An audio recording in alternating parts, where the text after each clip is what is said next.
Хүүхдүүд тэр нь сүүлийн сүүнүүдээ ууж байгаа болов уул нь өөрт нь л хэрэгтэй дээ. Энэ миний хайртай сүү мөн үү гэж гэсэн шүү дээ. Сахаргүй, кальц, витамин Д, бинцаа. За сайн мэцхан хөтлөгч Насан Эрдэм байна. Өнөөдөр би та нарт хүүхдийн таргалалтын талаарх мэдээлэл хүргэнэ. Сүүлийн үед хүүхдүүд амар их таргалж гинэ. 6-аас 11 насны хүүхдүүдийн 5-ийнх нь илүү таргалалтай байна гинэ. Судалгаагаар Улаанбаатар хотын хүүхдүүдийн таргалалт өндөр байна. Хүүхдүүд юу хийж байгаагаа хандггүй болохоор эцэг эхчүүд анхаарах хэрэгтэй. Одоо миний ард харагдаж байгаа зургийг харж байна уу? Хүүхдүүд хөдөлгөөнгүй буруухан л эзэж байгаа болохоор таргалдаг байх нэ.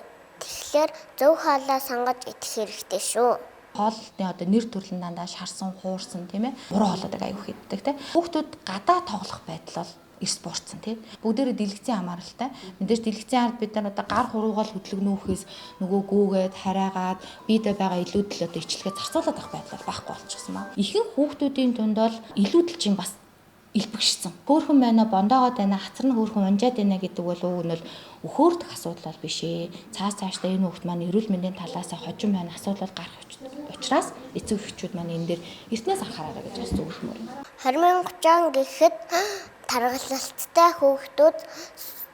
таргалалттай хүүхдүүд судалгаагаар 80,000 хүрнэ гэсэн судалгаа гаржээ. Эмчнэр хөдөлгөөнтэй байж зөв хооллохыг зөвлөж байна. Тиймээс хүүхдүүдээ эрүүл мэндэ бодож дасгал хийж эрүүл хооллож байгаарай. Өнөөдрийн мэдээтэй хамт байсанд баярлалаа. Мэдээ таалагдсан гэдгээд итгэлтэй байна. Дараа 7 хоногт уулзъя. Баяртай. Балга бүрт баяр хөөр. Сахаргүй сүү. Baby Shark